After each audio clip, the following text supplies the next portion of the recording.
Hello friends, welcome to jmdanimation.com। मेरा नाम मोहित कक्कड़ है। चलिए आगे बढ़ते हैं। पिछले वीडियो में हमने देखा था बिट मैप्स। इसके थोड़े बहुत ऑप्शन हमने सारे चेक किए थे।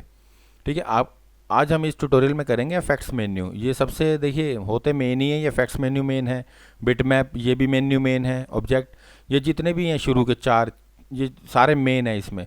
चलिए स्टार्ट करते हैं। सबसे पहले इफेक्ट्स मेन्यू में हम जानेंगे एडजस्ट। एडजस्ट होता क्या है, देखिए इससे पहले करने के लिए मुझे क्या करना है, सबसे पहले एक इमेज को इंपोर्ट करना है। जैसे मैं इमेज को इंपोर्ट कर देता हूँ, देखो जैसे यहाँ पे मैंने एक इमेज इंपोर्ट की, उसके बाद मैं अपना काम स्टार्ट करूँगा। ठीक है, सबसे पहले स्टार्ट करते हैं फर्स्ट ऑप्शन से, एडजस्ट। एडजस्ट के अंदर भी बहुत सारे ऑप्शन आ रहे हैं। देखो सबसे पहले आता है कॉन्ट्रास्ट। वो ये कह रहा है कि इस इमेज के अंदर मुझे कॉन्ट्रास्ट कम ज़्यादा करना है। देखो ये जैसे मैंने इसको कम किया, अभी तो बेसिक ये गामा एडजस्टमेंट है। आपको जो करना है स्टार्टिंग यहीं से करनी है। ठीक है, बाकी इसके ऑप्शन में आप खुद चले जाना, कितना डार्क रखना है कितना लाइट रखना है आपके हाथ में कॉन्ट्रास्ट। ठीक है, इनपुट वैल्यू इसकी क्लिपिंग है, यहाँ से भी कम कर सकते हो। ठीक है, यहाँ से भी अपना बढ़ा सकते हो। और यहाँ पे दो वैल्यू होती हैं, ये चैनल RGB पूरे चैनल का कर रहा हूँ मैं। चाहूँ तो सिंगल सिंगल भी कर सकता हूँ। जैसे रेड चैनल का मैंने अलग कर दिया, देखो रेड चैनल का मैंने अलग कर दिया। देखो यहाँ पे देखो अब ये रेड हो गया। ठीक है ना, तो कहने का मतलब ये अलग अलग चैनल का भी कर सकते हैं और वैसे भी कर सकते हैं। ठीक है, अब सेट आउटपुट लेवल भी कर सकते हैं, इनपुट भी, ये हमारे हाथ में है। ठीक है, आपको जैसे अच्छा लगे वैसा कीजिए। ठीक है, बाकी रीसेट कर देंगे तो ये पहले जैसा हो जाएगा। ठीक है, अब हम कैंसिल करते हैं। बाकी आप बेसिक यहाँ से कीजिए, यहीं से जो मेन इफेक्ट होता है वो यहाँ से अप्लाई होता है। ठीक है, बाकी ऑप्शन छेड़ेंगे तो कुछ ना कुछ आउटपुट अच्छा जरूर आएगा आपका। कैंसिल करते हैं। सेकंड ऑप्शन पे आते हैं एडजस्ट। सेकंड है लोकल इक्वलाइजेशन, इस पे चलते हैं। देखो ये इसने क्या किया है, विड्थ और हाइट हम इसकी अपने हिसाब से थोड़ा कम ज़्यादा कर सकते हैं। देखो जैसे आर्ट लुक दे रहा है, देखो वही इमेजेस के ऊपर इफेक्ट डालने वाला काम करता है ये। इसमें कुछ नए ऑप्शंस हैं जो बहुत अच्छे हैं। बाकी रीसेट कर देंगे तो भी पहले जैसा हो जाएगा। ठीक है, कैंसिल कर देते हैं। बाकी ये दो आप चेक करना, बाकी इसमें कैसा रख सकते हैं आप। सैम्पल टारगेट बैलेंस है, ये देख लेते हैं। सैम्पल टारगेट बैलेंस में इसमें थोड़ा दूसरा तरीका है। वो पूछ रहा है कि टारगेट क्या करना है। मैं एक पेन टूल से कलर ले लेता हूँ, मेरे को ग्रीन कलर टारगेट करना है, तो ग्रीन मैंने लिया। फिर मैंने इस ग्रीन पे सिलेक्ट किया और ये वाइट पे क्लिक किया, तो देखो ये क्या हुआ यहाँ पे। ठीक है, ये टारगेट के हिसाब से भी मतलब कलर को डार्क, मतलब डार्क और लाइट कर सकता है। तो RGB चैनल है, अलग अलग चैनल भी कर सकते हैं, रेड ग्रीन ब्लू, हम RGB पे ही वर्क करते हैं। ठीक है, ध्यान रखना चैनल का काम तब होता है जब हमें सिंगल वर्क करना हो। अभी हमारा अलग अलग चैनल पे काम करने का वक्त नहीं है। RGB पे हम मोस्टली 90% काम हम इस पे करते हैं, RGB इस पे। ठीक है, अब सेकंड पे भी यही कर सकते हैं, थर्ड पे भी ये कर सकते हैं। बस आपको सिर्फ यहाँ पे चेक करना है इसका सैम्पल टारगेट बैलेंस। कई बार कलरिंग ज़्यादा होती है ना, जहाँ मल्टी कलर्स ज़्यादा होते हैं वहाँ पे हम ज़्यादा यूज़ कर सकते हैं ये चीज़ें। छोटे छोटे पार्ट को सिलेक्ट करके उसके कलर चेंज कर सकते हैं और उसको आराम से आगे अच्छा बना सकते हैं। नेक्स्ट चलते हैं एडजस्ट के अंदर।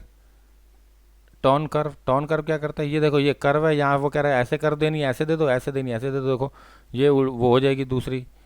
ठीक है, अब आपके हाथ में, जैसे कई पिक्चरों में आप देखते होंगे ऐसे सीन आते रहते हैं, पिछले जन्म के सीन्स आते रहते हैं। बाकी यहाँ से भी कम ज़्यादा कर सकते हो, सिंपल है, देखो कुछ मुश्किल नहीं है। ठीक है ना, बस आपको यहाँ से चेक करना है। ठीक है, बाकी ध्यान रखना कर यहाँ से भी चेक कर सकते हो। इसमें भी देखो हर हर चैनल के अंदर अलग अलग भी वो कह रहा है कि अलग अलग चैनल पे भी काम कर सकते हो, एक पे भी काम कर सकते हो। हम RGB पे ही करेंगे। ठीक है, बाकी कर्व है, स्ट्रेट है, कुछ ऑप्शंस हैं इसमें। ये इतने देखो यहाँ पे फ़र्क पड़ेगा काम है, तो हम जो मेन काम करते हैं कर पे करते हैं, देखो ताकि हमारा इजी हो जाए काम। ठीक है, बाकी ऐसा नहीं है, उस पर भी कर सकते हैं लेकिन उसमें बहुत डिटेलिंग में जाना पड़ता है, तब जाके आपको समझ में आएंगे ये ऑप्शन, ऐसे समझ में नहीं आएंगे। ठीक है, चलिए स्टार्ट करते हैं। इसे कैंसिल करता हूँ मैं। टर्न कर्व आप करके देखिएगा इफेक्ट के अंदर, फिर देखते हैं टर्न कर्व के आगे ब्राइटनेस कॉन्ट्रास्ट, ये तो सबको पता ही होगा, सिंपल सा काम है। ब्राइटनेस कॉन्ट्रास्ट देखो यहाँ पे सिंपल सा है, इसमें ज़्यादा मेहनत नहीं है। इसमें इंटेंसिटी एक ऑप्शन है लाइट का, इंटेंसिटी लाइट का ऑप्शन होता है। आप ये पूछ रहे कितनी रखनी है, आप रख लीजिए, बस सिंपल सा वर्क है इसमें। बाकी ये प्रीव्यू एरिया ऑन ही है हमारा यहाँ पे, तो इसे रीसेट कर देते हैं, इसको कैंसिल कर देते हैं। इफेक्ट एडजस्टमेंट कलर बैलेंस है, कलर बैलेंस भी मेन होता है इसमें। हम अपने हिसाब से देखो mid tones, shadows, highlights, luminance, जो देखो हम अपने हिसाब से कलर चेंज कर सकते हैं। जैसे आपको अच्छा लगे कलर डाल दीजिए, इसमें ऐसा कुछ भी नहीं है कलर बैलेंस, लेकिन ऑप्शन बहुत यूज़ होता है हमारे में कलर बैलेंस। दो ऑप्शन बहुत यूज़ होते हैं, कलर बैलेंस और ह्यू सैचुरेशन। गामा पे चलते हैं। गामा में भी सिंपल है, देखो ये गामा क्या कर रहा है। अगर आपको लगता है कि थोड़ा डार्क करना चाहिए तो कर सकते हो गामा के थ्रू भी। तो बस वही वाइट और ब्लैक का ही खेल है इसमें भी गामा का। एडजस्टमेंट में चलते हैं, फिर आप जो मेन होता है वो ये होता है कलर बैलेंस और ह्यू सैचुरेशन, जो सबसे एडवांस होते हैं। हर सॉफ्टवेयर में ह्यू सैचुरेशन बहुत अच्छा काम करता है। देखो ये ह्यू सैचुरेशन मैं अपनी मर्जी से कर रहा हूँ। ठीक है, कलर्स बहुत सारे हैं, देखते जाइए कैसे कैसे करने हैं। ब्लू में लेकिन ध्यान रखना इसमें ब्लू देखो, ब्लू का फिर थोड़ा बहुत ही इफेक्ट पड़ेगा, पूरे पे नहीं पड़ेगा। देखो देखो, ध्यान रखना काम कैसे है। देखो ये देखो, लाइटनेस इसकी मैं ज़्यादा कर देता हूँ, सैचुरेशन बढ़ाता हूँ, देखो ये देखो। तो मास्टर में सारे कलर आ जाते हैं, इसमें ना सब कलर आ जाते हैं ह्यू सैचुरेशन में, इसलिए हम ह्यू सैचुरेशन करते हैं। रीसेट कर देते हैं, थोड़ा बढ़ा देता हूँ, थोड़ा यहाँ से थोड़ा यहाँ से। देखो ये ह्यू सैचुरेशन में हम कोई भी मैट पेंटिंग टाइप कुछ बना सकते हैं। ठीक है, ये एक एक कलर करने के बजाय आप सारा मास्टर करेंगे तो सारे कलर आ जाएंगे। ठीक है, आप करके देखिएगा। इफेक्ट में चलते हैं, एडजस्ट में चलते हैं। सिलेक्टिव कलर है, ये कह रहा है कि कलर सिलेक्टिव कर सकते हो, ये भी वही है जो होता इसमें भी मैं अपनी मर्जी से कर सकता हूँ। ये देखो 1 2 जैसे मर्जी मैं यहाँ पे कर रहा हूँ। ये देखो ये हाइड है, कोई बात नहीं, सियान हाइड है तो क्या, बाकी वो ऑप्शन बाकी तो दे ही रहा है। जैसे जैसे ऑप्शन आते जाएंगे आप करते जाएंगे। रेड्स के अंदर ये मास्टर में आ जाएगा। ठीक है, रेड येलो ग्रीन। देखो अब इसके अंदर देखते हैं, ये देखो इसके अंदर येलो के अंदर इसने सारे दे दिए। प्रीव्यू ऑन कर दो यहाँ से, देखो यहाँ पे देखो फ़र्क पड़ गया यहाँ। तो कहने का मतलब आप समझ गए होंगे कि काम कैसे रखना है। देखो यहाँ, ठीक है, ग्रीन में देख लो, ग्रीन में कहाँ पे फ़र्क पड़ रहा है यहाँ पे देखो। और यहाँ पे थोड़ा बहुत भी अगर बढ़ा देता हूँ, देखो ये हाइड है इस बार। तो एक काम करता हूँ, इसको मैं प्रीव्यू एरिया करता हूँ। देखो ग्रीन में देखो क्या कर दिया इसने। तो अपने हिसाब से कलर सेलेक्ट करके भी काम कर सकते हैं। एब्सोल्यूट में करेंगे तो भी देखो काम हो जाएगा, और रिलेटिव में करेंगे तो भी। चाहे तो हम शेडो, मिड टोन्स, हाईलाइट्स अलग अलग भी काम कर सकते हैं, ये हमारे हाथ में। ठीक है, अब आपको समझने की काम कैसे करना है। मिड टोन्स में करेंगे तो सब पूरी इमेज पे हो जाएगा, शेडो सिर्फ ब्लैकनेस होगी, हाईलाइट्स इसकी वाइटनेस, बस सिंपल सा है फंडा इसमें, ज़्यादा ज़्यादा बड़ी बात नहीं है। आगे बढ़ते हैं, इफेक्ट्स, एडजस्टमेंट, रिप्लेस कलर, इस वगैरह कलर रिप्लेस करना हो। यहाँ से कलर देखो रिप्लेस करने का भी होता है। जैसे पेन ले लिया मैंने, मैं अभी अपने तुक्के से रिप्लेस नहीं कर रहा। ग्रीन मैंने जैसे इस पर क्लिक किया, ग्रीन, हाँ इसको रिप्लेस कर दिया। रिप्लेस करके मैंने कोई और कलर फिल कर दिया, यानी इस पर मैंने कर दिया ब्लू। तो देखो मैं रिप्लेस करके ब्लू भी कर सकता हूँ। ये मेरे हाथ में है। ठीक है, ध्यान रखना, रेंज इसकी अपने आप बढ़ा सकते हो, कम कर सकते हो ब्लू कलर की। बस बाकी अपने आप चेक करते जाओ, लाइटनेस, सैचुरेशन सेट करते जाओ जो रिप्लेस कर रहे हो यहाँ पे कलर। बस सिंपल सा वर्क है। रिप्लेस करना वैसे इजी होता है। ये हम तब करते हैं जब मल्टी कलर्स कोई इमेज होती है जिसमें कम से कम 10-20 इकट्ठे कलर्स होते हैं, और हम एक एक को पकड़ के रिप्लेस कर सकते हैं। एडजस्टमेंट में डीसैचुरेट है, वो ओल्ड लुक आ जाएगा, बस इसमें यही है। कंट्रोल Z करते हैं, पीछे चलते हैं, पर डीसैचुरेट में ओल्ड लुक आ जाता है। ठीक है, अब आपको समझ में आ गए होंगे ये ऑप्शन सारे कैसे हैं। सेकंड, ट्रांसफॉर्म है, डी इंटरलेस है। ये लाइंस देखो, ये लाइंस फ़र्क पड़ता है, इसमें कैंसिल करता हूँ, इसको थोड़ा जूम करता हूँ, ऐसे आपको समझ में नहीं आने वाला। H प्रेस करता हूँ और इसको बीच में लाता हूँ, थोड़ा और जूम, देखो इतना बहुत है, थोड़ा और जूम कर देते हैं, कंट्रोल प्लस, ताकि आपको समझ में आ जाए हो क्या रहा है। देखो, और इफेक्ट में चलते हैं, ट्रांसफॉर्म, डी इंटरलेस। देखो ये इवन लाइंस है, ये ऑड लाइंस है। देखो और फ़र्क पड़ रहा है ना, देखो इवन और लाइंस, वो ऑड की तरफ लाइंस आ रही हैं, वो इवन की तरफ जा रही है। डुप्लीकेट्स में देखो तो ये क्या हो रहा है, देखो सारे पिक्सलेट होगी इमेज, जैसे पिक्सल्स दिख रहे हैं देखो साफ। डुप्लीकेशन, इंटरपोलेशन में देखो वो वही पहले जैसा हो गया, हल्का हल्का ब्लर टाइप आ गया। इवन और ऑड आप चाहे तो अप्लाई कर सकते हैं इसको, बाकी आपके हाथ में ये कम डी इंटरलेस लगाना कि नहीं लगाना। आपको इस इमेज के अंदर लाइंस चाहिए नहीं चाहिए, ये आप बताइए, ये आपको तय करना है। ठीक है, डुप्लीकेशन में थोड़ा पिक्सलेट हो जाएगा बस, और इसमें ऐसा कुछ भी नहीं है। कैंसिल करते हैं, वापस चलते हैं, कंट्रोल माइनस। ठीक है, अब क्या करना है, सेकंड ऑप्शन इसको सिलेक्ट करता हूँ, फर्स्ट टूल पे क्लिक करता हूँ, इफेक्ट में चलता हूँ। सेकंड ऑप्शन है इन्वर्ट कलर, इन्वर्ट में उल्टा हो जाता है। ये हर मूवी का रूल है, जैसे कोई पिछले जन्म में जाना चाहे वो इसके थ्रू जा सकता है, इफेक्ट के थ्रू। पोस्टराइज में भी यही है, थोड़ा बहुत आर्ट लुक दे देगा। देखो ये देखो पोस्टराइज, थोड़ा जितना कम रखोगे उतना अच्छा जाएगा। देखो जितना कम रखोगे उतना पोस्टराइज साफ दिखेगा, बढ़ाते जाओगे कम होता जाएगा। देखो बस, लेकिन इसका यूज़ इतना ज़्यादा होता नहीं है, कई बार हम कर देते हैं मैट पेंटिंग में, लेकिन वैसे इतना यूज़ नहीं है इसका। अब करेक्शन में आते हैं, डिस्टेंस, अगर इस पिक्चर में डिस्टेंस स्केचेस है तो अपने आप ही साफ़ कर देगा। ये देखो, ये देखो, ये अपने आप ही साफ़ कर देगा। इसको मैं अभी कैंसिल करता हूँ, थोड़ा जूम कर लेता हूँ, कंट्रोल प्लस। और इफेक्ट्स के अंदर चलते हैं, डस्ट एंड स्क्रैचेस। देखो ये डस्ट एंड स्क्रैचेस, अब देखो अपने आप ही देखो यहाँ पे साफ़ कर देगा। इसको ओके कर दो, इमेज मेरी साफ़ हो गई। कंट्रोल माइनस, हर इमेज के अंदर होते हैं ये डस्ट एंड स्क्रैचेस। और बाकी आप खुद चेक करिए, नहीं समझ में आता मेरी हेल्प ले लीजिए। ठीक है, अब आगे बढ़ते हैं, आर्टिस्टिक मीडिया। इसको करने के लिए अब इमेज का काम मेरा होता है ख़त्म, डिलीट करता हूँ।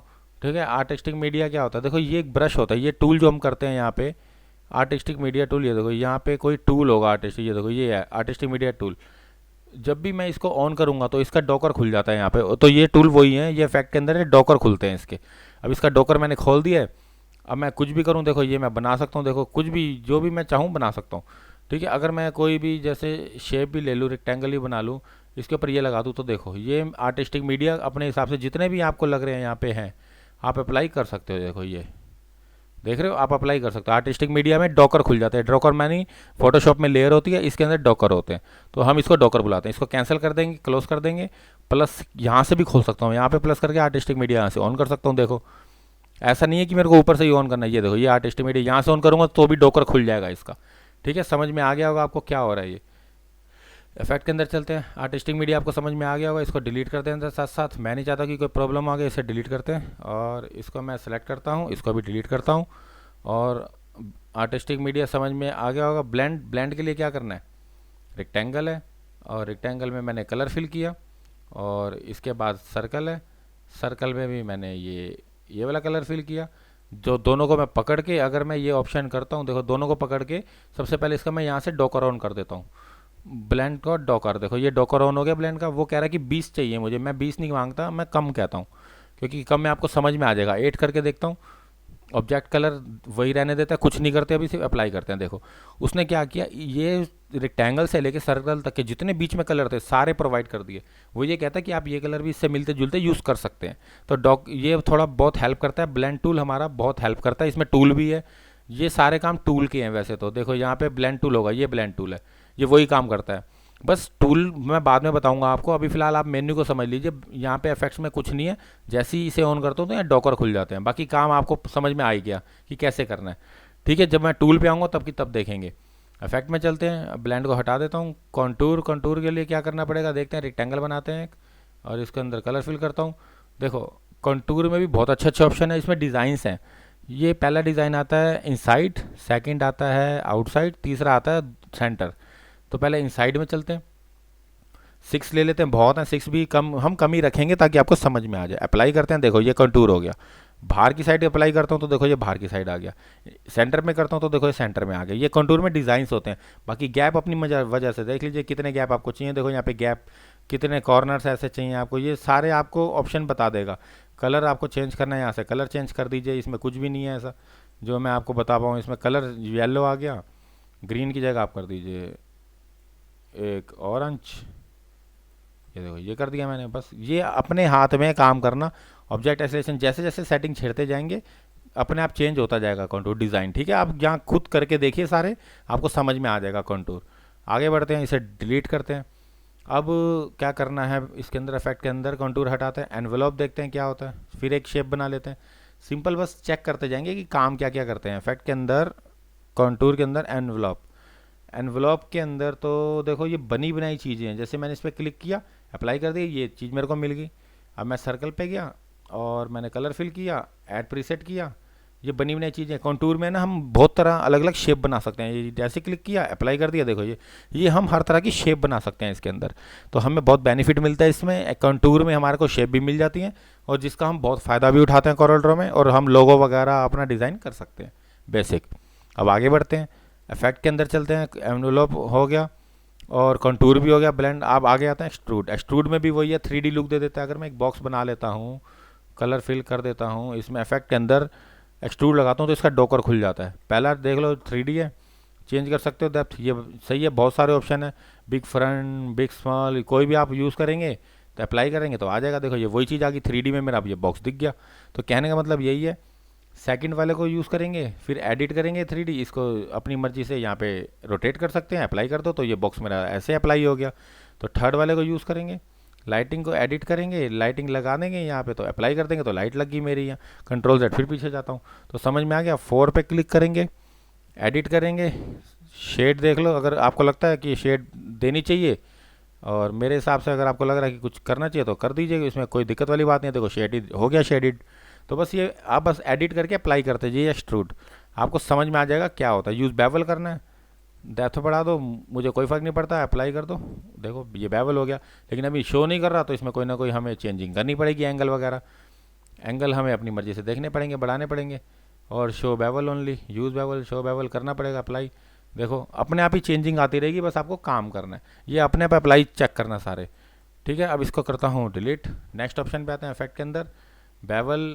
देखो अगला बेवल ही है, बेवल में भी यही है। काम करते हैं, इसके अंदर वही चीज़ करते हैं। चलो रेक्टेंगल बनाते हैं, और रेक्टेंगल बनाने के बाद इसका कलर फिल करते हैं। कलर फिल करने के बाद इस पर बेवल अप्लाई करते हैं। बेवल अप्लाई, इसमें देखो डिस्टेंस इतना है, शेडो कलर मेरे को ब्लैक दे देना है, कोई बात नहीं, ये मेरे हाथ में। इंटेंसिटी फुल रखते हैं, डायरेक्शन अपनी मर्जी से अभी अप्लाई करके देखते हैं। देखो अब डायरेक्शन मैं चेंज कर सकता हूँ, आगे पीछे जितनी मर्जी देखो अप्लाई करूँगा उल्टी सीधी डायरेक्शन रख सकता हूँ। कलर डिस्टेंस बढ़ाते जाओ, मुझे कोई फ़र्क नहीं पड़ता। आपके हाथ में आपको कैसा रखना है, मेरा क्या है, देखिए सर मैं तो ट्रेनर हूँ, जैसे मर्जी सिखा सकता हूँ, आपको अपने तरीके से रखना पड़ेगा इसे। समझ गए होंगे आप कि क्या होता क्या है। ये बेवल एम्बॉस है, एम्बॉस में सॉफ्ट एज है, सॉफ्ट एज में करके देख लो क्या होता है, सॉफ्ट एज ऐसे आ जाते हैं बस। तो 3D लुक देने के लिए थोड़ा हो जाता है ये बेवल, और ऐसा कुछ भी नहीं है इसमें। ठीक है, मैं डिलीट कर देता हूँ। अब नेक्स्ट पे चलते हैं, इफेक्ट लेंस। लेंस में भी ये सबसे बेकार ऑप्शन है लेंस, इसमें ऐसा कुछ नहीं है। अगर मैं यहाँ पे एक शेप बनाता हूँ और यहाँ पे एक बॉक्स भी बना देता हूँ, इसका कलर ये कर देता हूँ, देखो इन दोनों को पकड़ो, सॉरी कंट्रोल Z से एक पीछे गए, पहले टूल पे क्लिक किया और एच प्रेस किया, और एच से मैं अपनी शेप को वापस लेके आया दोनों को, और वापस उस टूल पे गए। देखो अब मैंने इसको अप्लाई किया, इफेक्ट के अंदर लेंस पे क्लिक किया, लेंस पे क्लिक करते ही यहाँ मेरे कुछ ऑप्शन आ गए, कलर ऐड वगैरह। फ्रोज़न देख लो क्या कर रहा है, एक काम करता है दोनों पकड़ के अप्लाई कर देता है, देखो यहाँ पे फ्रोज़न क्या हो गया, यहाँ पे लेंस। तो लेंस इतना ज़रूरी नहीं है, ऐसा नहीं है कि आपको कुछ करना है। फिश आई है, इन्वर्ट, इन्वर्ट करके देख लेते हैं फ्रोजन में, देखो ये इन्वर्ट हो गया। तो कहने का मतलब ये, आप जैसे अप्लाई करते जाएंगे लेंस, ये सारे ऑप्शन अपने आप चलते जाएंगे। रिमूव फेस करेंगे तो भी आपको समझ में आ जाएगा रिमूव फेस क्या होता है। देखो फेस रिमूव कर दिया इसने, अंदर के फेस, अंदर का फेस ही होता है। व्यू पॉइंट करना है एडिट, तो ये व्यू पॉइंट देखो ये सारा फिल कर दिया उसने। तो बस आपका लेंस अगर आपको लगता है यूज़फुल है, लेकिन हमारी नज़र में तो यूज़फुल नहीं है ये, क्योंकि इतना समझना इसको इतना आसान नहीं है। ठीक है, आगे बढ़ते हैं, इफेक्ट्स में चलते हैं। बाकी आप करके देखिए, आपको अच्छा लगे तो करिए, ऐसा नहीं कि मैं मना ही कर रहा हूँ आपको। आपको अच्छा लगे तो ज़रूर करिए। इसको मैं एक शेप बनाता हूँ, इस पर ग्रीन कलर करता हूँ, इफेक्ट में चलता हूँ, ऐड पर्सपेक्टिव। ऐड पर्सपेक्टिव में कोई भी हम लुक दे सकते हैं, देखो कई भी शेप दे सकते हैं। ये देखो ये अब आपको समझ में आ ही गया होगा। ऐड पर्सपेक्टिव सिंपल है, बस मुश्किल नहीं है ये, हम अपनी मर्जी से कहीं भी इसको 3D में ले जा सकते हैं।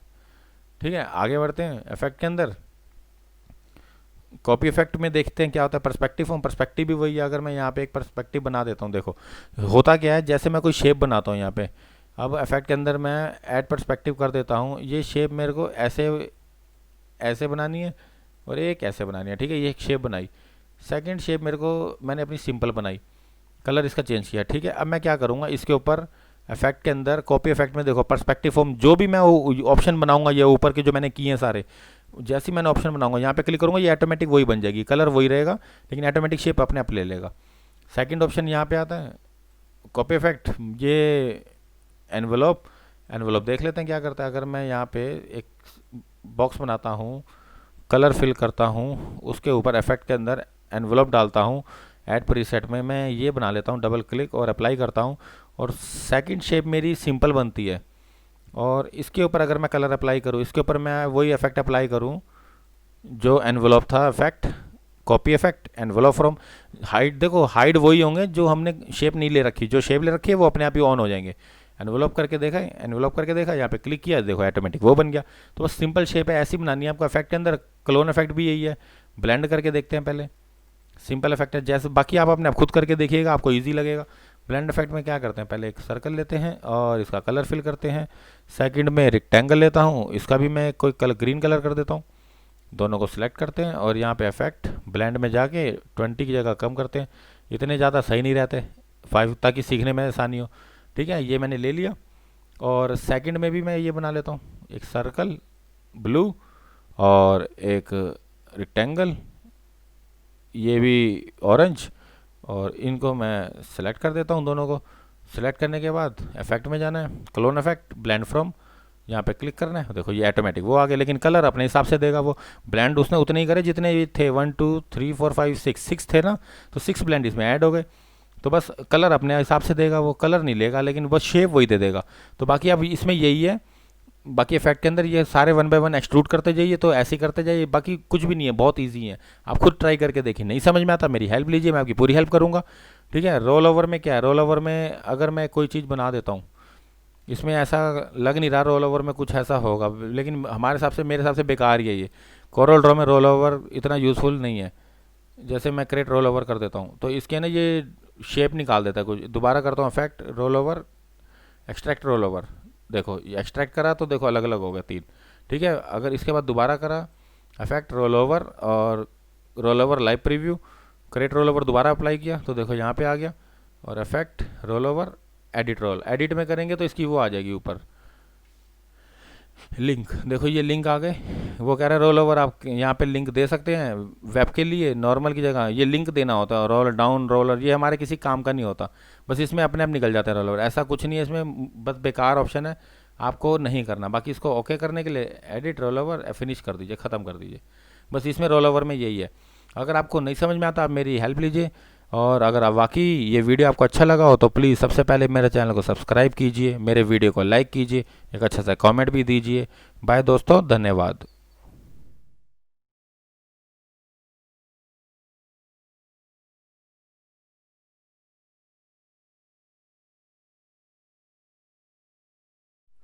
Hello friends, welcome to jmdanimation.com। मेरा नाम मोहित कक्कड़ है। चलिए आज हम इस ट्यूटोरियल में देखेंगे ऑब्जेक्ट मेन्यू। स्टार्ट करते हैं। देखिए सबसे पहले जो ऑप्शन आता है इंसर्ट बारकोड, ये होता क्या है सबसे पहले इसके बारे में जानेंगे। देखो बारकोड वो होता है जब भी हम कोई प्रोडक्ट मार्केट से खरीदते हैं तो हर प्रोडक्ट के पीछे बारकोड एक नंबर होता है, जिससे पता चलता है कि ये ओरिजिनल है। मतलब डुप्लीकेट ओरिजिनल से बारकोड ही हमारा तय करता है, जिसके बारकोड नंबर होगा वो प्रोडक्ट यानी गवर्नमेंट की तरफ से ओके होगा। तो स्टार्ट करते हैं। सबसे पहले इंसर्ट बारकोड आता है। हर आप कुछ भी चाहे मोबाइल भी खरीदेंगे तो देखना ये बारकोड का आइकन हमेशा पीछे बना हुआ होगा। ये होगा तो क्योंकि यही हमारा जो मेन होता है बारकोड ही होता है, जो हमारे को बताता है कि ये प्रोडक्ट ओरिजिनल है और गवर्नमेंट की तरफ से अप्रूव्ड है। देखो ये बारकोड नंबर है। देखो अब ये बहुत सारे हर देशों के अलग अलग ये बारकोड है। ये अलग देश का है, ये अलग देश का है, ये अलग देश का है, सारे अलग अलग देश के हैं। जो हमारे देश का आता है वो EAN13 आता है हमारे देश का, और इसमें 12 नंबर हम कोई भी जोड़ सकते हैं। यहाँ पे अगर एंड में 2 होगा तो समझ लो वो करेक्ट होगा। तो ये हमें भी नहीं पता कि कैसे बारकोड चलता है, लेकिन हाँ जैसे अगर सामने वाला कोई आपके पास प्रोजेक्ट लाता है और कहता है कि बारकोड डिज़ाइन कर दो, तो आप बस उससे पूछ लीजिए, नंबर वो खुद बता देगा आपको कि कौन सा नंबर डालना है कैसे। ये तो हमें भी तरीके नहीं मालूम सच बताएं तो, बस हम इसको सिर्फ डिज़ाइन कर सकते हैं बारकोड को।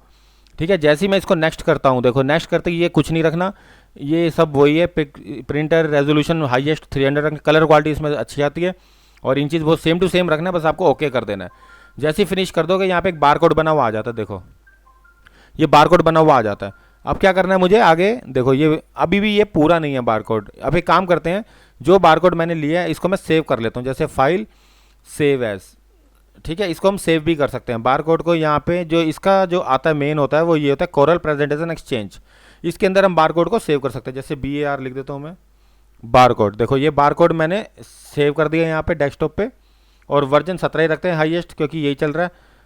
ठीक है, अब मैं इसको कर देता हूँ डिलीट रहने देते हैं। वापस इस पे आते हैं। अब एक काम करते हैं, फिर वापस लाने के लिए फाइल में जाते हैं, इंपोर्ट करते हैं, बारकोड को वापस लेके आते हैं डेस्कटॉप से जो मैंने सेव किया था, यानी BAR। देखो कहाँ पे लिखा है यहाँ पे, ये रहा बार। ठीक है, जैसे डबल क्लिक करूँगा देखो यहाँ पे वो जो सेव फाइल की थी मैंने अपने आप वहाँ से ले आया। लेकिन इसमें एक प्रॉब्लम है, यानी अगर मैं इस पर कोई डिज़ाइन बनाता हूँ तो देखो, यानी अगर इसके पीछे क्या है देख लो, यहाँ पे बैकग्राउंड देखो इसका वाइट है, और पीछे मैंने सेव इसलिए किया था क्योंकि देखो ये एक साथ है। अब ये क्या है, ये देखो ये सारे मैंने सेव इसलिए किया था ताकि मैं इसको अलग अलग ला सकूं। देखो ये अब अलग अलग है, ये सारे एक साथ है देखो। ठीक है, देखो अब ये एक साथ सेलेक्ट हो रहा है, ये सारा अब 1 बाय 1 सेलेक्ट होगा। तो इसलिए मैंने सेव किया था ताकि हम इस पर मतलब इसको ठीक कर सकें। जैसे वाइट बैकग्राउंड में डिलीट कर देता हूँ, यानी ये सेलेक्ट करके मैं डिलीट कर देता हूँ, और इसको भी डिलीट कर देता हूँ। लेकिन ध्यान रखना, ये प्रिंटर के लिए जो कलर होता है ना ब्लैक, ये सही नहीं होता, इसको हमें ठीक करना होता है। मैंने सेव इसलिए किया था ताकि मैं इसको जब भी प्रिंट के लिए जाए तो ताकि और काम मतलब प्रिंटिंग ईजी हो और अच्छी प्रिंटिंग आए, ब्लैक कलर प्रिंट पूरा होके आए।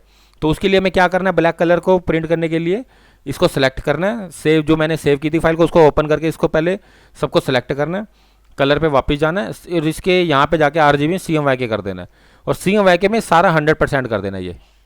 ये देखो ये सबको 100%, सारा 100 करेंगे तो ब्लैक अपने आप आ जाएगा। अब ये प्रिंटिंग के लिए परफेक्ट है। ये प्रिंट नहीं होगा ये वाला, ये आधा ब्लैक कलर मतलब खराब हो सकता है प्रिंटिंग में, और ये प्रिंटिंग में परफेक्ट आएगा। इसलिए ध्यान रखना, प्रिंटिंग में कभी भी आप ब्लैक कलर करें तो एक इसका नियम है प्रिंटिंग का कि आपको यहाँ पे CMYK 100 सब रखने हैं, तब जाके ये प्रिंटिंग अच्छा होगा। तो अब आपको समझ में आ गया होगा बारकोड में हम कैसे ब्लैक कलर को प्रिंट करते हैं। तो CMYK 100% रख देना चारों। ठीक है, अब इसको डिलीट करते हैं। बाकी नेक्स्ट ऑप्शन है, इतने बेकार, ये बेकार है, इसका कोई काम नहीं। इंसर्ट ये कहीं और ले जाता है, तो वैलिडेट बारकोड ये भी बेकार है। इंसर्ट और न्यू ऑब्जेक्ट ये भी ओपन नहीं होता, ये भी बेकार ऑप्शन है, इसमें हमें कुछ नहीं करना। ठीक है, अब हमें जो करना है मेन, स्टार्टिंग में आते हैं सिंबल। सिंबल क्या होता है, देखो जैसे मैं कोई प्रोजेक्ट बनाता हूँ, एक रेक्टेंगल बनाया मैंने, और मैं कोई भी डिज़ाइन बनाता हूँ उसको मैं सिंबल के तौर पे सेव कर सकता हूँ। देखो, ये सपोज करो मैंने कोई बहुत बड़ा डिज़ाइन बनाया, अभी मैं बेसिक ही करा रहा हूँ, आप समझ जाएंगे सिंबल होता क्या है। तो मैं अप्लाई करता हूँ ऑब्जेक्ट में आके सिंबल, न्यू सिंबल अप्लाई करता हूँ, तो देखो सिंबल 1 ओके कर देता हूँ।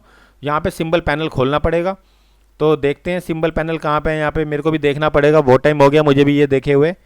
सिंबल यहाँ पे सिंबल मैनेजर है, यहाँ पे देखो ये रहा सिंबल मैनेजर। यहाँ पे आप ऑन कर सकते हैं विंडो से, सिंबल मैनेजर ऑन कर देंगे, और यहाँ प्लस का आइकन है ना, यहाँ से भी ऑन कर सकते हैं। सिंबल मैनेजर में देखो जो मैंने काम किया वो सिंबल यहाँ पे सेव हो गया। ठीक है, अब मैं चाहूँ इसको भी सेव कर सकता हूँ, फाइल आप सेव करते जाइए बस। फाइल सेव है, सिंबल का यहाँ पे सिंबल लिखा हुआ होगा, करो सिंबल लाइब्रेरी। तो अब डेस्कटॉप पे ये भी सेव कर देता हूँ, SYM सिंबल, क्योंकि अभी फिलहाल अभी मतलब आगे नहीं जा सकते, सी में बहुत टाइम वेस्ट होता है, इसलिए मैं अभी डेस्कटॉप पे ही सेव कर रहा हूँ, ताकि आपको समझा सकूँ ये कहाँ पे काम करना है। ठीक है, सिंबल अब मैं इसको डिलीट भी कर दूंगा तो मुझे कोई प्रॉब्लम नहीं है, अगर मैं इसको विंडो को भी उड़ा दूंगा कोई प्रॉब्लम नहीं है, नो। ठीक है, नो कर देता हूँ। न्यू ले लो यहाँ से, दोबारा ओके कर दो। अब वही सिंबल लाने के लिए फाइल, इंपोर्ट, डेस्कटॉप, SYM, देखो यहाँ पे कहाँ पे लिखा है, ये रहा सिंबल। जैसे ही सिंबल पे क्लिक किया, ये मेरा वही डिज़ाइन आ गया जो मैंने बनाया था। तो समझ में आ गया होगा आपको सिंबल क्या है। ये सिंबल ऑटोमेटिक जितने मर्जी बना सकते हैं, यहाँ पे 10-12 सिंबल सेव करके रख सकते हैं फाइलों को, ताकि आगे बार बार हमें डिज़ाइन ना करना पड़े।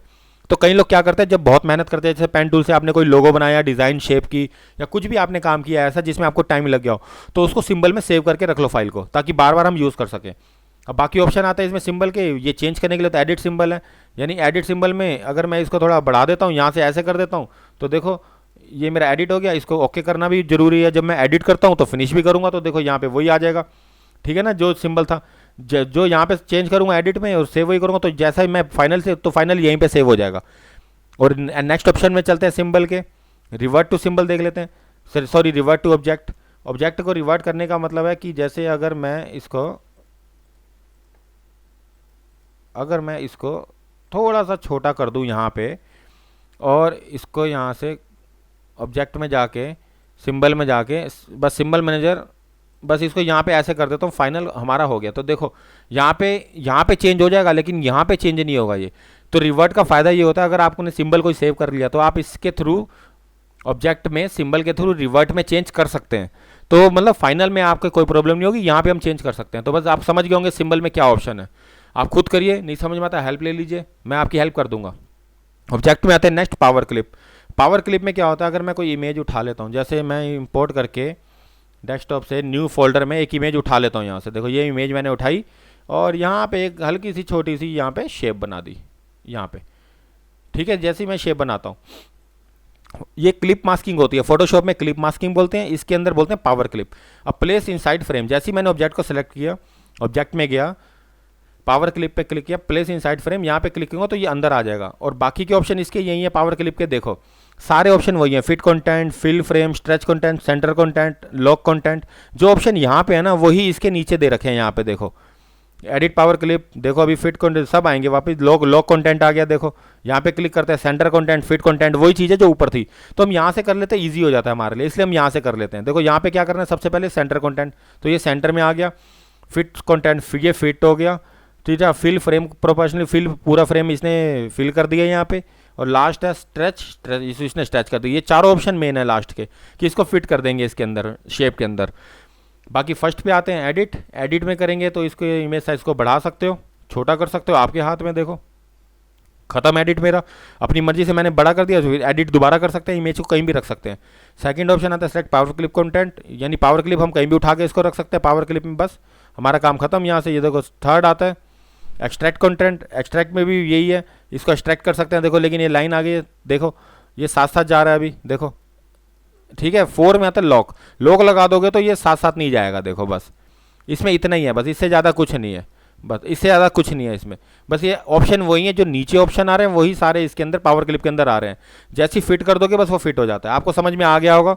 आगे बढ़ते हैं, इसको डिलीट करते हैं और नेक्स्ट ऑप्शन में आते हैं। पावर क्लिप भी हो गया, ट्रांसफॉर्मेशन, एक शेप बना लेते हैं छोटी सी रेक्टेंगल की, यहाँ पे इसको कलर फिल कर देता हूँ। और इसके ट्रांसफॉर्म में देखो यहाँ पे इसके डॉकर को ऑन करना पड़ेगा। ट्रांसफॉर्म का डॉकर यहाँ से इस पर क्लिक करेंगे तो भी आ जाएगा, विंडो मेन्यू के अंदर भी आ जाएगा। ट्रांसफॉर्म देखते हैं, ये है मेरे हिसाब से, देखो ये ट्रांसफॉर्म का डॉकर है।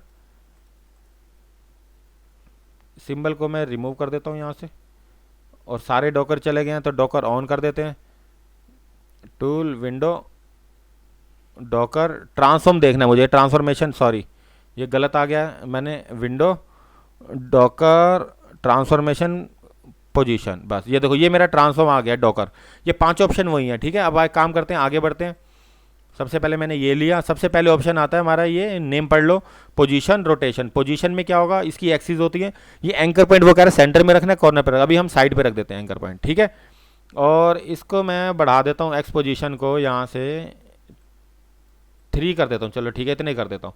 ये कर दिया मैंने। यहाँ पे एक प्रॉब्लम आती है, एक काम करते हैं, रूलर की जगह यहाँ पे एक होता है, लिखा हुआ होता है यहाँ पे, लेकिन यहाँ पे अभी शो नहीं कर रहा, इंचेस वगैरह शो नहीं कर रहा, देखना पड़ेगा।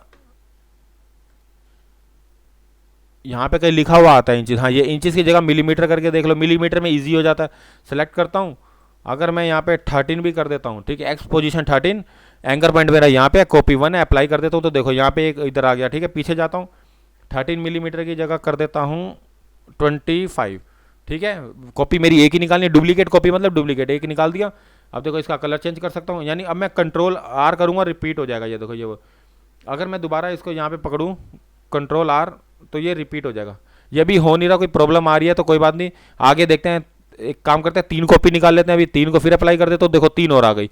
तो कहने का मतलब ये जैसे जैसे काम करते जाएंगे ये अप्लाई होता जाएगा, ठीक है। दोबारा एक बार बता देता हूँ, यानी एक बार रेक्टेंगल और इस पर क्लिक, और यहाँ पे थोड़ा सा और बढ़ा देता हूँ, 16 की जगह मैं 30 कर देता हूँ। और यहाँ पे एंकर पॉइंट अब मैं यहाँ रखता हूँ तो नीचे रख देता हूँ, नीचे भी वही है, और इसको अप्लाई कर देता हूँ तो देखो ये 1 बाय 1 आ गए। और कंट्रोल डी से डुप्लीकेट होता है, देखो ये डुप्लीकेट भी निकल जाता है। कंट्रोल माइनस करूँगा, अगर मैं इसको थोड़ा सा छोटा कर दूँ, कंट्रोल माइनस जूम, सॉरी यहाँ से चल नहीं रहा ये मेरा, एक्चुअली ये मेरा चल नहीं रहा अभी कीबोर्ड, थोड़ा प्रॉब्लम आ रही है। और यहाँ से अगर मैं कंट्रोल डी करता जाऊँ, यहाँ से देखो ये थोड़ी गड़बड़ हो रही है, सॉरी मेरा कीबोर्ड थोड़ा सेल वीक हो रहे हैं तो प्रॉब्लम आ रही है। देखो एक काम करते हैं, यहाँ से एक काम करते हैं, दोबारा चलते हैं वापस, इसको डिलीट करता हूँ और इसको भी डिलीट करता हूँ, और यहाँ से दोबारा पकड़ता हूँ, यहाँ से फिर वही अप्लाई करता हूँ तो देखो कंट्रोल डी भी करेंगे तो अपने आप निकलते जाएंगे डुप्लीकेट, ठीक है। पीछे जा तो कंट्रोल जेड, ठीक है। यहाँ से फिर कंट्रोल आर भी करेंगे तो भी ये रिपीट होता जाएगा, देखो कंट्रोल आर से रिपीट होता जाएगा, ठीक है। अब आपको समझ में आ गया होगा, कंट्रोल डी लो कंट्रोल आर, पहला था पोजीशन, कहीं भी ले जाएंगे तो ये अपने आप ही निकाल देगा कॉपीज। 3 है और 1 करते हैं। अब आते हैं रोटेशन में, रोटेशन में मिलीमीटर करते हैं कितना, सेंटर से करें नहीं कॉर्नर से करते हैं, इसको भी बढ़ा देते हैं, यहाँ से 1 कॉपी करते हैं तो देखो यहाँ पे अप्लाई किया, लेकिन अभी कुछ शो नहीं हो रहा क्योंकि देखो ये मेरा रोटेशन का एंगल नहीं देखा मैंने, देखो एंगल 45 रखते हैं, अप्लाई करते हैं, अब देखो आ गया ना। अब कंट्रोल आर कर देते हैं, देखो वो डुप्लीकेट निकलते जाएंगे। पहले मेरा कीबोर्ड नहीं चल रहा था इसलिए आ नहीं रहा था, तो कंट्रोल आर से डुप्लीकेट निकालते जाओ, काम करते जाओ। समझ गए होंगे आप ये कैसे कैसे काम करना है। चलिए नेक्स्ट ऑप्शन पे चलते हैं। अब यहाँ पे रेक्टेंगल दोबारा लेते हैं और यहाँ से मैं कलर फिल करता हूँ, ट्रांसफॉर्म ऑप्शन में जाते हैं, यहाँ पे देखो ट्रांसफॉर्म कहाँ पे है, नहीं है तो ये सारे अभी बंद कर देते हैं। बहुत सारे मैंने ओपन सिंबल ये सारे खोल रखे हैं, ट्रांसफॉर्मेशन ये रहा देखो, इसे ओपन करते हैं। देखो सबसे पहले स्टार्ट करना है यहाँ से, तीसरे ऑप्शन में आते हैं, ये वाला पिछली बार क्या हुआ था, ये 2 मैंने बता दिए थे एक्चुअली, उसका स्टॉप हो गया था हमारा करोल ड्रॉ, ठीक है। तीसरे में ये ऑप्शन है स्केल एंड मिरर, इसको भी करके देख लेते हैं। कॉपीज अभी 1 निकालते हैं क्योंकि यूज़ एंकर पॉइंट करते हैं, कॉर्नर पे रखते हैं, वाई एक्सिस और 90 पे रखते हैं, यहाँ पे 90 पे, और सॉरी सेलेक्ट करना है और यहाँ पे एक बार वेट करते हैं, देखते हैं कि कहाँ पे लिखा हुआ है, यहाँ पे क्लिक करना है, यहाँ पे यानी यहाँ पे आना चाहिए, यहाँ पे एक बार लिखा हुआ, यहाँ पे मुझे शो नहीं कर रहा, एक काम करें चलो देखते हैं, 90 पे करते हैं अभी, और इसके बाद एक कॉपी रखते हैं ऊपर वाई और अप्लाई करते हैं। देखो ये क्या हुआ, यहाँ पे स्केल और देखो स्केल के साथ मिरर अपने आप कर रहा है, मिरर भी और स्केल भी, ठीक है। ये आपके हाथ में जैसा मर्जी एंगल रखिए, वाई रखिए, एक्स रखिए, ये आपके हाथ में आपको कैसे रखना है, ठीक है। खुद करके देखिएगा आपको समझ में आ जाएगा। 4th ऑप्शन में आते हैं साइज़, इसको मैं डिलीट करता हूँ। अब साइज़ क्या होता है देख लेते हैं। जैसे मैं 4 पे क्लिक करता हूँ, यहाँ पे प्रोपोर्शनल है, दोनों साथ साथ काम करते हैं, ये दोनों साथ साथ चल रहे हैं। एक काम करते हैं, इसको हटा देते हैं, अभी सिंगल करते हैं। हमारे हाथ में कि हमें कैसे एक्स अलग रखना है, वाई अलग रखना है, ये हम देख लेंगे, ठीक है। नीचे चलते हैं वापस, इस पर कॉपी 1 रखते हैं, अप्लाई करते हैं। साइज़ देखो इस उतने ही साइज़ में नीचे से ऊपर बढ़ा हुआ, ये देखो ये 2 हो गए, यानी ये और ये। तो कहने का मतलब ये है कि आप काम कर सकते हैं इस पे, रोटेशन पे, पोजीशन पे, स्केल पे, साइज पे। लास्ट स्क्यू है, इसी पे ये अगर स्क्यू मैं लगा दे, जैसे ये मैंने सेलेक्ट किया, इसी पे ये अगर स्क्यू अप्लाई कर दूं, कॉपी वन अप्लाई, तो देखो ये स्क्यू में भी आ गया। कंट्रोल माइनस करेंगे तो छोटा हो जाएगा यहाँ पे। देखो यहाँ पे अगर मैं थोड़ा पहले सेलेक्ट करता हूँ और कंट्रोल माइनस, थोड़ा मेरा अभी सेल वीक है कीबोर्ड के, इसलिए प्रॉब्लम। देखो ये स्क्यू में, ये देखो अपने आप ही स्क्यू हो गया। ठीक है, स्क्यू आपको समझ में आ ही गया होगा, टूल के थ्रू भी कर सकते हो। पहला टूल था, इस पर डबल क्लिक कर दो, ये देखो ये स्क्यू है। ये भी है, इसके थ्रू भी होता है, डॉकर के थ्रू, और इसके टूल के थ्रू भी होता है। तो आप जैसे मर्जी रख सकते हो ट्रांसफॉर्म को, आपको समझ में आ गया होगा। कंट्रोल प्लस करता हूँ, एच प्रेस करता हूँ, इसको बीच में लाता हूँ। चलिए नेक्स्ट ऑप्शन पे चलते हैं अब, ऑब्जेक्ट मेन्यू के अलाइन एंड डिस्ट्रीब्यूट पे। अलाइन में भी यही है, एक बॉक्स ले लेते हैं और छोटा सा इस पर बना लेते हैं। देखो एक बॉक्स, सबसे पहले अलाइन का वो पैनल खोलते हैं, अलाइन अप्लाई करते हैं, सॉरी, ऑब्जेक्ट अलाइन, यहाँ पे अलाइन का पैनल ये रहा, अलाइन एंड डिस्ट्रीब्यूट। ठीक है, सबसे पहला जो ऑप्शन आता है ये वाला आता है हमारा, एक्टिव ऑब्जेक्ट। एक्टिव ऑब्जेक्ट करेंगे तो देखो ये जो इसका जो कॉर्नर है, ये कॉर्नर से अलाइन कर रहा है, देखो बॉक्स के, कि यहाँ से भी हम चेक कर सकते हैं। देखो ये देख रहे हो नीचे, यहाँ से ये कॉर्नर से ले रहा है बिल्कुल। तो ये आपके लिए बहुत बेनिफिट है, इसमें अलाइन के ऑप्शन अच्छे हैं इसमें। देखो इस कॉर्नर से हम अलाइन कर सकते हैं। ठीक है, बॉक्स के कॉर्नर पे भी अलाइन करके हम अपना काम कर सकते हैं। जैसे इसके कॉर्नर आ गए, यहाँ पे मैं ये भी लगा सकता हूँ रूलर, और साथ में इसको सिलेक्ट करके इसके कॉर्नर भी कर सकता हूँ। देखो अलाइन, ये देखो ये कॉर्नर, जो सेंटर से अब ये कॉर्नर है बिल्कुल ऊपर कॉर्नर। ठीक है, सेकंड ऑप्शन आता है इसका, सेकंड ऑप्शन आता है ऑब्जेक्ट का पेज एज। अब ये पेज के हिसाब से करेगा कि पेज का साइज कितना था। अलाइन अप करके देखते हैं, देखो ये 1 2 3, ये स्नैपिंग भी बोल सकते हैं, स्नैप भी हो रहा है, अलाइन भी। देखो ये सेंटर में लाने के लिए पहला और सेकंड, बस ये देखो ये अपने आप ही सेंटर में आ जाएगा। देखो आ गया सेंटर में, तो ये अपने आप ही देखो ये लाइन बता देगी कि सेंटर में है। तो आप समझ गए होंगे अलाइन क्या है। ये देखो अलाइन आपको खुद समझ में आ जाएगा है क्या। देखो जैसे जैसे आप क्लिक करते जाओगे आपको समझ में, ये पेज के हिसाब से कर रहा है। अब ये जितना पेज का साइज हमने शुरू में लिया था। ठीक है, अलाइन अब थर्ड में भी यही है, पेज सेंटर के हिसाब से कर रहा है। देखो ये पेज, ये देखो अब ये इसके पहले इसके कॉर्नर पे, ये पहले वायर चल रही थी कॉर्नर पे, अब ये देखो ये, अब ये शेप जो है वायर के आसपास, देखो जो सिलेक्शन है उसके आसपास चल रही है। देखो ये यहाँ से भी अलाइन कर सकते हैं, यहाँ से भी। देख रहे हो कितना बड़ी अलाइन के इसमें ऑप्शन बहुत अच्छे हैं। बस आपको सिर्फ अप्लाई करना है। ये बेकार है, इस पर जरूरत नहीं है ग्रिड पे करने की, ग्रिड पे अलाइन करके कुछ नहीं मिलना, बेकार है। ठीक है, थोड़ा बहुत चेंज आएगा लेकिन कोई मज़ा नहीं है इसमें। अब लास्ट चलते हैं इस पर, अगर मैं इस पर एक सर्कल बना लेता हूँ और इसी पे ही मैं कलर फिल कर देता हूँ। सेकंड ऑप्शन अगर मैं क्लिक करता हूँ, जो हमारा पेज के हिसाब से चल रहा था, तो डिस्ट्रीब्यूट भी है। देखो ये डिस्ट्रीब्यूट भी कर सकते हैं। तो समझ गए होगे आप काम कैसे करना है। ठीक है, ध्यान रखना, डिस्ट्रीब्यूट करोगे तो आप इसको आपको क्लियर हो जाएगा कि काम कैसे रखना है। देखो डिस्ट्रीब्यूट में कितना ईजी है काम करना, तो समझ गए होगे आप डिस्ट्रीब्यूट। तो बस वन बाय वन चेक करते जाइए, स्नैप करते जाइए, अपना आप ये सेंटर में साइड पे अपने आप आता जाएगा। तो आपको अलाइन समझ में आ गया होगा। ये वही ऑप्शन है बाकी अलाइन के, अलाइन एंड डिस्ट्रीब्यूट ये वही है। देखो जो ऑप्शन डॉकर में थे सारे ऑप्शन वही है। बस आगे चलते हैं ऑर्डर में। ऑर्डर में क्या करना है, एक शेप मैंने ये ले ली, देखो एक येलो, एक और बना लेता हूँ मैं ये वाली, और इसका कलर मैं कर दूंगा ब्लू। ठीक है, अब इस तीनों को मैं रखता हूँ। सबसे पीछे मेरी ये वाली है शेप ब्लू, ये वाली ब्लू। अब मैं करता हूँ ऑब्जेक्ट में, सबसे पहले ऑप्शन चलता है order to front of page. Front करेंगे तो सबसे ऊपर आ जाएगा, पेज के हिसाब से चल रहा है ये। ठीक है, अब इससे उससे लेयर से मतलब नहीं है, ये पेज के ऊपर सबसे ऊपर आ जाएगा, चाहे भले 100 लेयर हो यहाँ पे। ठीक है, object order back to page तो सबसे नीचे चला जाएगा। तो ये तो आपको समझ में आ गया होगा। सेकंड ऑप्शन पे आते हैं, ऑब्जेक्ट में ऑर्डर फ्रंट और बैक समझ में आ गया। और टू, अब ये लेयर के हिसाब से चल रहा है, टू फ्रंट ऑफ लेयर करेंगे तो सबसे जो लेयर ऊपर होगी वो ऊपर आ जाएगा। ऑब्जेक्ट में चलेंगे ऑर्डर, तो जो सबसे नीचे होगा तो बैक ऑफ लेयर तो सबसे पीछे चला जाएगा। ठीक है, ये भी आपको समझ में आ गया होगा। नेक्स्ट है फॉरवर्ड वन। एक एक देखो, अब ये येलो के ऊपर आया, सिर्फ ब्लू के ऊपर नहीं आया, क्योंकि उसका मतलब ये था कि ऑर्डर के ऊपर कि एक एक लेयर के ऊपर आ रहा है ये, back of layer, forward one, back one, एक एक कर, जैसे 30 लेयर है तो पहली लेयर 2 के ऊपर आएगी, फिर 3 के ऊपर, 4 के, 1 बाय 1 ऊपर चढ़ती जाएगी। अब ये बैक वो 1 करूंगा तो ये इसके ऊपर भी आ जाएगी। देखो फॉरवर्ड 1 दोबारा करा तो अब ये तीसरे के ऊपर, सेकंड के ऊपर भी आ गई। देखो अब ये सबसे ऊपर हो गई। पीछे जाने के लिए ऑब्जेक्ट ऑर्डर, ये 1 बाय 1 बैक 1, एक एक कदम पीछे चली गई, फिर ऑब्जेक्ट ऑर्डर बैक 1 दोबारा एक कदम फिर पीछे चली गई। तो इसका ये बहुत अच्छा ऑप्शन है, आप यूज़ करिए, आपको समझ में आ जाएगा। इन फ्रंट ऑफ बिहाइंड ये रहने दीजिए, बिहाइंड करेंगे ऑलरेडी बिहाइंड है, इन फ्रंट ऑफ ये इतना यूज नहीं होता इन फ्रंट ऑफ। ठीक है, समझ में आ गया होगा। कैंसिल करता हूँ मैं और अब आगे बढ़ते हैं, और इसको मैं डिलीट करता हूँ। आगे बढ़ते हैं, ऑब्जेक्ट में चलते हैं, नेक्स्ट ऑप्शन कंबाइन। कंबाइन क्या करता है, देखो दो बॉक्स बना लिए मैंने, यहाँ पे एक बॉक्स ये ले लिया। अभी बेसिक समझ लीजिए, बाकी जब हम काम करेंगे तब आपको समझ में आ जाएगा काम कैसे करना है। देखो इन दोनों को सिलेक्ट किया।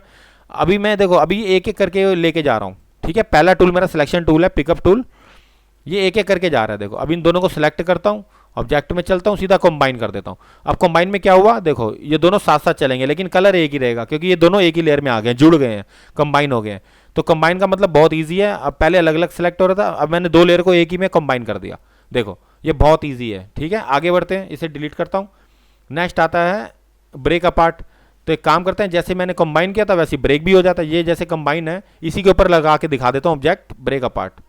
देखो ये ब्रेक हो गया। देखो इसको अलग अलग भी कर सकते हैं, कंबाइन भी कर सकते हैं। तो आपको समझ में आ गया होगा कि काम कैसे करना है, ठीक है। अब इसको मैं डिलीट कर देता हूँ। अब मैं एक टेक्स्ट लिख लेता हूँ, यानी देखो जैसे HELL हेलो आई एम मोहित। देखो जैसे मैंने ये लिखा, उसके बाद आई एम ट्रेनर, ठीक है। दो मैंने लाइन लिखी। अब इसको ब्रेक अपार्ट करें तो ये तो एक ही लेयर पे है ना मेरा। देखो अब इसको मैं ब्रेक अपार्ट करके देखता हूँ ये कैसा होता है। देखो ऑब्जेक्ट में जाता हूँ, ब्रेक कर देता हूँ। देखो तो देखो अभी इसने अलग अलग कर दिया, आई एम ट्रेनर को अलग कर दिया और आई एम मोहित को अलग कर दिया। देखो कितना बढ़िया इसमें ऑप्शन है ब्रेक अपार्ट का। अभी भी काम खत्म नहीं हुआ, ऑब्जेक्ट में जाना है, ब्रेक अपार्ट इसको भी करेंगे। तो देखो सिर्फ हेलो अलग हो गया, आई अलग हो गया, एम अलग हो गया, मोहित अलग हो गया। तो समझ में आ गया होगा ये सबको। अब आप चाहो तो मोहित को भी ब्रेक अपार्ट कर सकते हो। देखो अगर मैं इसको क्लिक करता हूँ, मोहित को क्लिक करता हूँ यहाँ पे, देखो, और इसको दोबारा ब्रेक अपार्ट कर दूँ तो एक एक अल्फाबेट आ जाएगा। देखो एक एक सबको ब्रेक कर रहा है, ये अलग अलग कर रहा है। तो आप समझ गए होंगे ब्रेक अपार्ट क्या है ये, ठीक है। आगे बढ़ते हैं, इसमें ज़्यादा मुश्किल नहीं है, बस वन बाय वन चेक करना है आपको। ग्रुप करना हो तो एक काम करते हैं, ग्रुप सबसे अच्छा ऑप्शन है इसमें। जैसे मैंने एक शेप बनाई और इसको मैंने ऊपर पॉलीगन बनाया और इसके ऊपर मैंने एक रेक्टेंगल बना दिया। ये तीन मेरी लेयर अलग अलग है, ठीक है। तीनों को सिलेक्ट करते हैं, ऑप्शन में चलते हैं, ग्रुप करते हैं। इन सबको अगर मैं ग्रुप कर दूंगा तो ये सारे एक ही में आ गए। अब देखो ये ग्रुप मतलब एक ही साथ मूवमेंट हो रहे हैं। ये तीनों अलग अलग थे, मैंने ग्रुप कर दिया। लेयर मेरी तीन ही रहेंगी लेकिन ग्रुप के अंदर रहेंगी। देखो ये तीनों लेयर अलग अलग ही हैं मेरी, लेकिन ग्रुप के अंदर हैं, ठीक है, ताकि हमें इसको मूवमेंट देने में आसानी हो। सिंगल सिंगल करता तो टाइम लगता है। अब एक काम करते हैं, अनग्रुप कर सकते हैं यहाँ से, सीधा अनग्रुप ऑब्जेक्ट, बस देखो अनग्रुप हो गया। अब ये फिर मेरे देखो अलग अलग हो गई। अब ये लेयर तीनों एक है लेकिन ग्रुप नहीं है। तो समझ गए होंगे ग्रुप क्या। तो इसमें भी ऐसी है, इनको सेलेक्ट करो दोनों को, ऑब्जेक्ट में करते हैं, नेक्स्ट ऑप्शन में चलते हैं, हाइड ऑब्जेक्ट करते हैं तो दोनों हाइड हो जाएंगे लेकिन रहेंगे यहीं पे। इसका हाइड का मतलब ये है कि ऑब्जेक्ट वहीं पे है लेकिन यहाँ दिख नहीं रहा। ऑब्जेक्ट को हाइड करते हैं, दोबारा शो ऑल ऑब्जेक्ट करते हैं तो वापस आ जाएंगे सारे। तो ये सिंपल ऑप्शन है। लास्ट है लॉक। इन तीनों को सिलेक्ट करके अगर मैं इसको लॉक कर दूं तो मैं इसको मूव नहीं कर सकता आप किसी भी चीज़ से, ये मेरा यहीं पे स्टेबल रहेगा। तो इसलिए बेस्ट ऑप्शन है। कभी भी आपको लगता है कि कोई प्रॉब्लम दे रही है लेयर तो उसको लॉक कर दीजिए और हाइड मत करिएगा क्योंकि आप पता नहीं चल पाएगा। लॉक ज़्यादा बेस्ट ऑप्शन। अनलॉक कर दीजिए तो आप अपना मूवमेंट दे सकते हैं। ये आपको समझ में आ गया होगा। चलिए आगे बढ़ते हैं। ऑब्जेक्ट शेपिंग क्या है, शेपिंग अच्छा ऑप्शन है, करते हैं, चलिए स्टार्ट। देखो ये एक रेक्टेंगल लिया और एक मैंने लिया सर्कल। देखो ये भी वही है, जोड़ता है दोनों को, सिलेक्ट लेयर को पकड़ा, ऑब्जेक्ट शेपिंग, पहला है वेल्ड। देखो जो ऑप्शन नीचे आ रहे हैं वो ऊपर, वेल्ड में मतलब दोनों, इस दोनों को एक कर दिया, जोड़ दिया। देखो कलर फिल करूंगा दोनों एक ही लेयर बन गया अब, ठीक है। आपको समझ में आ गया होगा। पहला वेल्ड, इसको डिलीट करते हैं, दोबारा शेप बनाते हैं। सेकंड ऑप्शन में चलते हैं, इसके सबसे पहले एक बॉक्स बनाता हूँ, इस पर कलर फिल करता हूँ। सेकंड में करता हूँ एलिप्स, सर्कल पे जाता हूँ, ये कलर फिल करता हूँ और इन दोनों को सिलेक्ट करता हूँ। देखो ये पहला वेल्ड था, वही था जो ऑप्शन उधर है वो सामने इसके ऑप्शन बार में भी है। जो नीचे ऑप्शन है यहाँ पे शेपिंग में वो यहाँ पे भी है। सेकंड ऑप्शन आता है ये वाला, वेल्ड की जगह सेकंड आता है ये ट्रिम। ट्रिम पे क्लिक करता हूँ तो देखो क्या हुआ, ट्रिम में ये इसने ट्रिम कर दिया, यानी जितना पार्ट सर्कल इसके ऊपर था वो कट कर दिया इसने पहली वाली लेयर का। तो ट्रिम अच्छा ऑप्शन है, आप यूज़ करिए। देखो अब ये ट्रिम नहीं है। अब दोनों को सिलेक्ट करता हूँ। तीसरा ऑप्शन आता है इंटरसेक्ट। इंटरसेक्ट कर दिया तो ये जितना एरिया है देखो ये इतना अलग कर दिया इसने। देखो ये यहाँ पे फर्स्ट एरिया, देखो ये इंटरसेक्ट कर दिया। देखो जितना एरिया सर्कल इसके ऊपर था उतना इंटरसेक्ट कर दिया, अलग कर दिया उसने, ठीक है। बस आप ऑप्शन चेक करते जाइए, काम करते जाइए। चौथा ऑप्शन है, दोनों को सिलेक्ट करते हैं, इंटरसेक्ट हो गया, सिंप्लीफाई करके देखते हैं तो देखो क्या हुआ यहाँ पे। देखो सिंप्लीफाई में भी इसने कट कर दिया, देख रहे हैं, ये शेप में कट कर दिया। यानी सिंप्लीफाई दोबारा करूँ तो यहाँ से भी कट हो गया। देखो अभी देखो हम अपनी मर्जी से कर सकते हैं कोई भी काम, ठीक है। समझ में आ गया होगा आपको कैसे काम करना है। आगे बढ़ते हैं, इन दोनों लेयर को पकड़ो और ये भी आपको सिंप्लीफाई, फ्रंट माइनस बैक, ये वही था। ये देखो अभी ये फ्रंट माइनस बैक जितना एरिया सारा उल्टा चला गया, बाकी जो नीचे का रह गया वो सारा पोर्शन रह गया। तो कंट्रोल जेड पीछे चलता हूँ मैं, देखो फ्रंट माइनस बैक आपको समझ में आ गया होगा। चलिए आगे बढ़ते हैं, दोनों को सिलेक्ट करते हैं। अब लास्ट है इसका ये बैक माइनस बैक, बैक में ये हो जाएगा, बैक में नीचे वाला उड़ जाएगा, मतलब अपोजिट हो जाएगा उसके। सिंपल है, आप करके देखिएगा आपको समझ में आ जाएगा सारा। सब जो लास्ट ऑप्शन है वो सबसे अच्छा है। देखो जैसे मैं कोई डिज़ाइन बनाता हूँ, यहाँ पे एक और मैं शेप ले लेता हूँ, देखो ये सबसे अच्छा ऑप्शन आया है, ये कोरल ड्रॉ में बहुत अच्छा ऑप्शन है। इसको पहले कलर कर देता हूँ ये वाला। देखो अब मैं तीनों को सेलेक्ट करता हूँ, जो लास्ट ऑप्शन आता है मेरा क्रिएट बाउंड्री। बाउंड्री क्रिएट का मतलब है कि ये सारा देखो अलग, ये जितना भी शेप बना होगा अलग अलग, ये सारा एक ही में कर देगा। देखो क्रिएट बाउंड्री कितना बढ़िया ऑप्शन है। आप अपनी मर्जी से कोई भी शेप बना सकते हैं, उसके ऊपर क्रिएट बाउंड्री करेंगे तो सारे सबको ऐड करके ये अलग से ले लेगा। ये बहुत अच्छा ऑप्शन है। देखो ये वाले ये अलग अलग भी हो गया, ये एक साथ हो गया। तो सबसे अच्छा ऑप्शन इसका क्रिएट बाउंड्री वाला है, आप यूज़ करके देखिएगा आपको समझ में आ जाएगा। ठीक है, अब आगे बढ़ते हैं, इफेक्ट्स ऑब्जेक्ट में चलते हैं। क्रिएट बाउंड्री हो गया, अब आते हैं convert to curve, convert outline to object. सबसे पहले क्या करना है मुझे, कन्वर्ट टू कर्व। अगर मैं कोई टेक्स्ट लिख लेता हूँ यहाँ पे, देखो यहाँ पे अगर मैं टेक्स्ट लिख लेता हूँ, एम के लिख देता हूँ, पहला काम करता। अभी देखो ये कन्वर्ट में, कर्व में कन्वर्ट नहीं है, प्रॉब्लम ये है जैसे मैं एम के को स्केल करता हूँ, ये इसमें मैं देखो चेंज नहीं कर पा रहा हूँ यहाँ से। देखो ये चेंज नहीं कर पा रहा हूँ शेप टूल से। तो ठीक है, शेप टूल से चेंज करने के लिए मैं काम करता हूँ, ऑब्जेक्ट में जाता हूँ, कन्वर्ट टू कर्व कर दूंगा। देखो ये कर्व आ गए इसके। अब मैं इसको आराम से शेप को चेंज कर सकता हूँ। देखो कन्वर्ट टू कर्व कितना अच्छा ऑप्शन है, ये आपके बहुत यूजफुल है। आप कन्वर्ट टू कर्व को करिए, डिज़ाइन बनाइए, अच्छे अच्छे लोगो बना सकते हैं आप इसमें। आप अपने बढ़िया बढ़िया शेप दे सकते हैं। देखो यहाँ पे आपको इतना अच्छा बढ़िया ऑप्शन कहीं नहीं मिलेगा। कोरल ड्रॉ इस मामले में बहुत अच्छा है, convert to shape, convert to curve करके शेप को मॉडिफाई कर सकते हैं। ठीक है, नेक्स्ट ऑप्शन आता है, देखते हैं इसमें। पहले एक कलर फिल कर लेते हैं और इसका स्ट्रोक भी बढ़ा देता हूँ यहाँ से 12। देखो ये दोनों अभी एक ही लेयर पे है, स्ट्रोक और फिल मेरा। ठीक है, ऑब्जेक्ट में चलते हैं, ये मैं बता चुका हूँ कन्वर्ट टू कर्व। अब आता है कन्वर्ट आउटलाइन टू ऑब्जेक्ट। जैसे ही ये करता हूँ तो देखो ये अलग अलग हो जाएंगे, स्ट्रोक भी अलग हो जाएगा, फिल भी अलग हो जाएगा। तो ये बहुत अच्छा ऑप्शन है, आप यूज़ करके देखिए। ये दोनों भी बेस्ट हैं, आपको सिंपल है, बताने की जरूरत ही नहीं है, ये दोनों आपको समझ में आ गए होंगे। अब आता है जॉइन कर्व। जॉइन कर्व में देख लेते हैं क्या होता है। अगर मैं पेन टूल ले लेता हूँ यहाँ से, और अगर मैं यहाँ से पेन चलाता हूँ, देखो अभी ये मेरा एंड, अगर मैं यहाँ तक छोड़ देता हूँ, एंड नहीं करता, मैं थोड़ा सा दूर गैप बना के इसको छोड़ देता हूँ बस, एस्केप से। देखो ये हट गया। पहले टूल पे आता हूँ, इसको थोड़ा सा आगे करके देखो, यहाँ पे अभी समझने के लिए ज़रूरी है ये क्या है। शेप टूल पे आना है और इसको थोड़ा सा आगे बढ़ा देता हूँ। ठीक है, इतना गैप ठीक है। अब कंट्रोल प्लस करता हूँ। देखो इन, अब ये जब भी मेरा काम होगा, जैसे कोई भी मेरा कर्व रह गया होगा, उसको मैं क्या करूँगा, ज्वाइन करूँगा। दोनों को सेलेक्ट करूँगा, ऑब्जेक्ट में करूँगा ज्वाइन कर्व। ज्वाइन कर्व में क्या होगा, इसने ऐड कर दिया, यानी इसके अंदर मैं कलर फिल कोई भी कर सकता हूँ। अभी फिलहाल इसमें नहीं हुआ तो दोबारा ज्वाइन कर देख के देखते हैं, यानी कोई गलती हो गई मुझसे। इसको मैं थोड़ा सा आगे अभी एक सेलेक्ट करके थोड़ा सा गैप थोड़ा कम लेता है ये। ठीक है, ज्वाइन कर्व का थोड़ा हिसाब है, थोड़ा गैप जितना कम रखोगे उतना अच्छा होता है, तभी ये आसानी से ले लेगा। देखो ज्वाइन कर्व करता हूँ, बस मेरा हो गया काम पहला। देखो ये, लेकिन ये प्रॉब्लम आ रही है यहाँ पे। देखो इसको राइट क्लिक करके एक काम करते हैं, अगर ज्वाइन कर्व करने के बाद ये नहीं हो रहा, राइट क्लिक करके क्लोज कर्व भी कर देते हैं। देखो तब भी क्लोज कर दिया ज्वाइन के बाद, तो मेरा ये कलर फिल हो गया। तो ज्वाइन कर्व आपको समझ में आ गया होगा है क्या। ठीक है, अब आते हैं overprint fill. Next control minus करते हैं, लास्ट चलते हैं कंट्रोल माइनस, और इसको कर देता हूँ डिलीट, और एच प्रेस करता हूँ, इसको लाता हूँ सेंटर में। अब आते हैं फाइल, इंपोर्ट। सबसे पहले एक कलर ले लेते हैं, ये कलर मैंने लिया देखो। ठीक है, इसके ऊपर नेम लिख दिया मैंने कोई भी, यानी इसके ऊपर नेम लिख देता हूँ JMD। ठीक है, एनिमेशन। जैसे ही मैंने ये लिखा JMD एनिमेशन, और ये कलर, ये देखो कलर बहुत सारे हैं यहाँ पे, देखो देख रहे होगे यहाँ पे। ठीक है, अब क्या करना है मुझे, जैसे ही फर्स्ट टेक्स्ट पर क्लिक करना है, सबसे पहले मुझे लास्ट ऑप्शन में जाने के लिए, ओवर प्रिंट फिल करने के लिए इसके ऑप्शन यहाँ से ऑन कर देना है, सिमुलेट ओवर प्रिंट्स। ये ऑन करने के बाद ये सिमुलेट हो गया।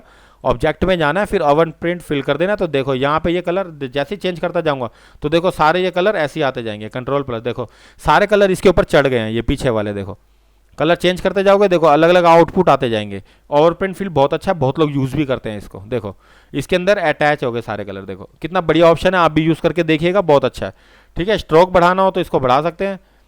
अगर मैं इसको पकड़ के यहाँ पे स्ट्रोक बढ़ाना हो, अगर स्ट्रोक यहाँ से दे दूँ, डबल क्लिक करके नॉन की जगह 4:8 कर देता हूँ, ब्लैक की जगह कर देता हूँ ग्रीन और ओके कर देता हूँ। देखो यहाँ स्ट्रोक थोड़ा ज़्यादा हो गया, थोड़ा सा कम कर देता हूँ मैं, 8 की जगह पे 2 कर देता हूँ। इतना ठीक है, हाँ ग्रीन। अब देखो सेकंड ऑप्शन ये वही है, ये स्ट्रोक के लिए, आउटलाइन के लिए। आउटलाइन में भी देखो देखो अपने आप कवर चढ़ गया। तो कहने का मतलब समझ गए होंगे, आउटलाइन में भी कलर चेंज कर सकते हो स्ट्रोक का। जैसे स्ट्रोक का कलर चेंज होगा यहाँ से तो अपने आप आता जाएगा। तो समझ गए होंगे आप ये ओवर प्रिंट फिल क्या है। ये फिल्म है, ये आउटलाइन, ये स्ट्रोक के लिए। ये दोनों पीछे के कलर ऑटोमेटिक पकड़ लेता है। बहुत अच्छा ऑप्शन है, आप यूज़ करिए। बाकी आपको पता ही है, ये डॉकर ऑब्जेक्ट मैनेजर, ये डॉकर है, साथ में ये रहा ऑब्जेक्ट मैनेजर मेरा डॉकर, और नीचे वाला ऑप्शन यही है ऑब्जेक्ट प्रॉपर्टी। बाकी ये दोनों ऑप्शन बेकार है, इसमें कोई जब आएगा तो मैं बताऊंगा। जब ये अभी ये हाइड हो रहा है तो इसको छोड़ दीजिए। बस आपको अगर ना समझ में आए इनमें से ऑब्जेक्ट मेन्यू में, आप मेरी हेल्प ले सकते हैं। अगर वाकई वीडियो आपको अच्छा लगा हो तो प्लीज़ सबसे पहले मेरे चैनल को सब्सक्राइब कीजिए, मेरे वीडियो को लाइक कीजिए, एक अच्छे से कॉमेंट भी दीजिए। बाय दोस्तों, धन्यवाद।